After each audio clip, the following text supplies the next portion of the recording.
আজকে আমি নিয়ে এসেছি সকলের পছন্দের একটি রেসিপি, চিকেন বিরিয়ানি। বিরিয়ানি নাম শুনলে সকলেরই জিভে জল আসে।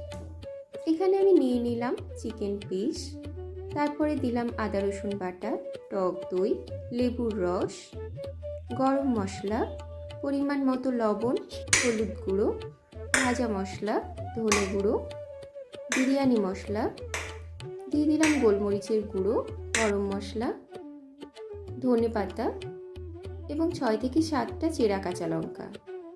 তারপর দিয়ে দিলাম ঘি। এবার আমি ম্যারিনেট করে নিলাম এবং 2 ঘন্টার জন্য ফ্রিজে রেখে দেব। একটি পাত্রে বিরিয়ানির ভাতের জন্য জল বসিয়ে দিলাম, তার মধ্যে দিয়ে দিলাম সাদা তেল, লেবু দিলে ভাতের কালারটা চেঞ্জ হয় না। এরপরে দিয়ে দিলাম পরিমাণ মতো লবণ, গরম মশলা, একটু পরিমাণে ঘি এবং ঢাকা দিয়ে রেখে দিলাম। জল ফুটতে শুরু করলে চাল দিয়ে দেব।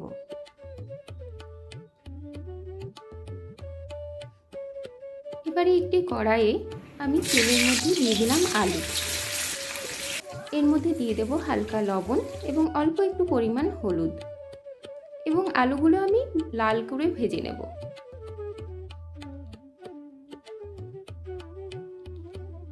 আমার আলু ভাজা হয়ে গেছে। এবার ম্যারিনেট করা চিকেনটা আমি এখানে কষিয়ে নেব। আমি উপর থেকে হালকা করে বেরেস্তা দিয়ে দিয়েছিলাম, এর ফলে গন্ধটা খুব সুন্দরভাবে আসে।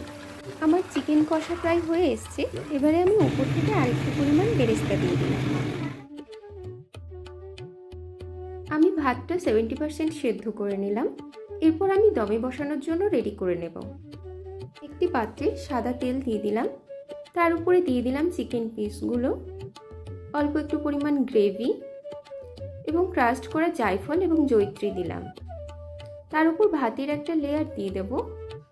এর উপর দিয়ে দেব আরও একটু পরিমাণ জায়ফল, ধনে পাতা, কাঁচা লঙ্কা, বিরিয়ানি মশলা, ঘি এবং ভেজে রাখা বেরেস্তা। তার উপর আরও একটু পরিমাণ বিরিয়ানি মশলা দিয়ে দিলাম এবং আলুগুলো বসিয়ে দিলাম। এর উপরে আমি আরেকটি ভাতের লেয়ার বানিয়ে নিলাম। তার উপরে দিয়ে দিলাম জায়ফল, বিরিয়ানি মশলা, চিরা কাঁচা লঙ্কা, ধনে পাতা, পুদিনা পাতা, ভেজে রাখা আলু এবং স্যাফরন দুধ দিয়ে দিলাম কালারের জন্য। এবারে দিয়ে দিলাম কেওড়া ওয়াটার, রোজ ওয়াটার এবং মিষ্টি আতর। উপর থেকে আরও একটু বেরেস্তা দিয়ে দিলাম।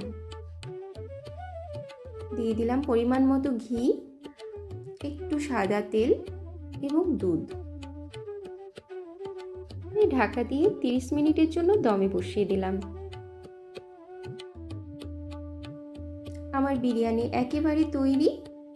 আপনারা দেখতে পাচ্ছেন কি সুন্দর হয়েছে কালারটা। আপনারা রায়তার সাথে সার্ভ করতে পারেন। বিরিয়ানি বিভিন্ন প্রসেসে হয়, আমার রেসিপিটি একটু ভিন্ন ধরনের। আপনারা অবশ্যই ট্রাই করে দেখবেন। দেখুন চিকেনটা কি সফট এবং জুসি হয়েছে। রায়তার রেসিপি দেখতে চাইলে আপনারা আমার চ্যানেলে পেয়ে যাবেন। আর আজকের রেসিপিটি আপনাদের ভালো লেগে থাকলে লাইক, কমেন্ট, শেয়ার এবং সাবস্ক্রাইব করে দেবেন। Thank you.